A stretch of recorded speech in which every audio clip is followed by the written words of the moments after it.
અને હવે કરીશું બુલેટિનની શરૂઆત એ જ મહત્વના સમાચાર સાથે, કારણ કે કમોસમીનું કમઠાણ અટકવાનું નામ નથી લઈ રહ્યું અને અમદાવાદમાં ધોધમાર વરસાદ શરૂ થયો।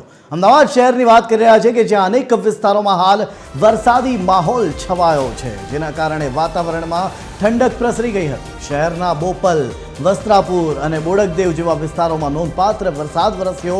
આ ઉપરાંત ચાંદખેડા, નારણપુરા અને જશોદાનગરમાં પણ કમોસમી વરસાદ જોવા મળ્યો છે। ઇસ્કોન, પ્રહલાદનગર અને ગુમા વિસ્તારના નાગરિકોએ પણ વરસાદનો અનુભવ કર્યો। શહેરના મણિનગર, નારોલ, નરોડા અને નિકોલ જેવા વિસ્તારોમાં પણ વરસાદ નોંધાતા શહેરભરમાં વરસાદી ઝાપટા શરૂ થયા છે। મણિનગર, નારોલ, નરોડા, નિકોલ જ્યાં જુઓ ત્યાં તત્ર સર્વત્ર હાલ વરસાદ વરસી રહ્યો છે। અમદાવાદમાં ક્યાંક ધોધમાર તો ક્યાંક ઝરમર વરસાદ વરસી રહ્યો છે। એસજી હાઈવે પર પણ આખા હાઈવે પર હાલ વરસાદ વરસતા હાઈવે ભીનો થઈ ગયો છે અને આ જ મામલે વિસ્તારથી વાત કરવા માટે આપણી સાથે જોડાઈ રહ્યા છે સંવાદદાતા મૌલિક। સીધા જઈશું મૌલિક પાસે। મૌલિક, અમદાવાદમાં ઠેક ઠેકાણે વરસાદ વરસી રહ્યો છે, હાલ આપ ક્યાં ઊભા છો અને કેવો છે માહોલ? મૌલિક।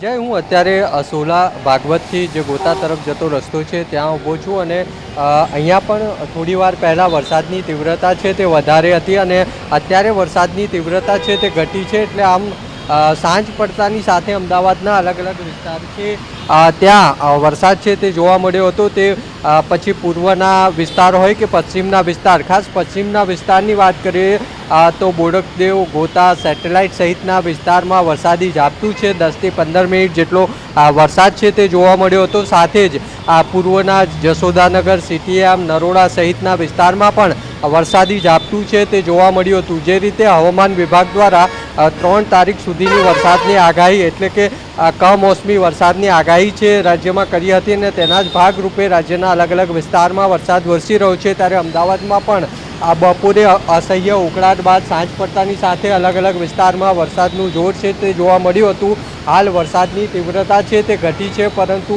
હજુ પણ કેટલાક વિસ્તારમાં ક્યાંક ભારે માત્રામાં તો ક્યાંક ધીમી ધારે વરસાદ છે અમદાવાદ શહેરમાં જોવા મળી રહ્યો છે અને વરસાદના કારણે જે બપોરે શહેરવાસીઓ ઉકળાટનો અનુભવ કરી રહ્યા હતા, ત્યારે સાંજ પડતાની સાથે વરસાદ આવતા હવે વાતાવરણમાં ઠંડક પ્રસરી છે અને પવન સાથે વરસાદ જોવા મળતા ખાસ ઠંડકનો અહેસાસ છે તે શહેરીજનો છે તે કરી રહ્યા છે। એટલે આ પ્રમાણે અત્યારે વરસાદની તીવ્રતા ઘટી છે, પરંતુ વરસાદ પડતા જે બપોરે ઉકળાટનો અનુભવ શહેરવાસીઓ કરતા હતા તેમાંથી ક્યાંક વરસાદ પડતા રાહત મળી છે। જી, આભાર મૌલિક સમગ્ર માહિતી આપવા બદલ। તો જે લોકો ઉકળાટ સહન કરી રહ્યા હતા તે લોકોને હાલ થોડી રાહત થઈ છે। 2 દિવસથી બફારાનો અનુભવ પણ રાત્રિ દરમિયાન થતો હતો, ત્યારે અમદાવાદમાં વરસાદ વરસી રહ્યો છે। હાલ કમોસમી વરસાદ, કમોસમી કમઠાણ જેમ શરૂઆતમાં કહ્યું એ રીતે કે જવાનું નામ નથી લઈ રહ્યો।